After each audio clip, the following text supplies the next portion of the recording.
I compete in Olympic distance triathlon, which is a 1500-metre swim, normally in open water, then a 40-kilometre bike and a 10k run. The transitions in between will be, maybe sometimes 20 seconds or something like that. So it's all part of a race stuck together. It's generally going to be the fastest runner that wins the race. Now, in saying that, different packs can form. So maybe you'll have 8 or 10 people who are, good swimmers, and they'll break away from a group, even if they're not the fastest runner. And then after that, you'll have maybe other groups, because we're allowed to draft and race together on the bike. I suppose I started swimming from an early age, and being in a competitive swimming background and doing some athletics and cross country at school back in Derry. It was sort of a natural progression to become involved in triathlon.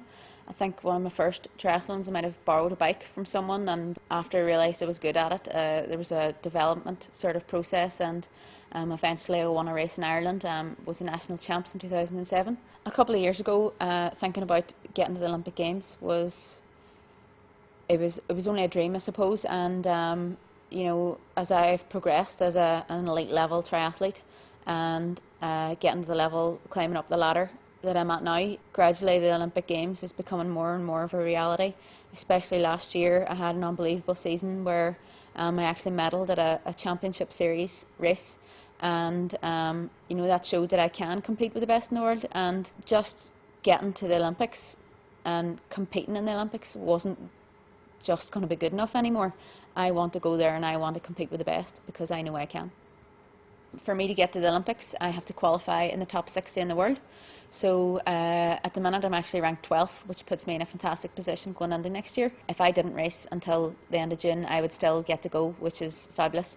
But obviously getting more experience throughout the year, doing another couple of races before the Olympics will put me in good preparation to make sure I'm there.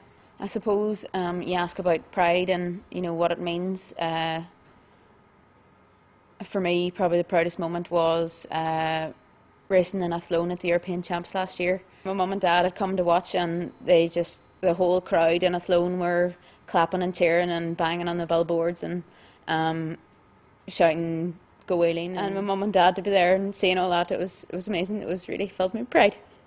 I'm excited because it's the Olympics, and I'm excited because the Olympic Games are so close to home, and I'm going to get to be there and experience it all and be in the village.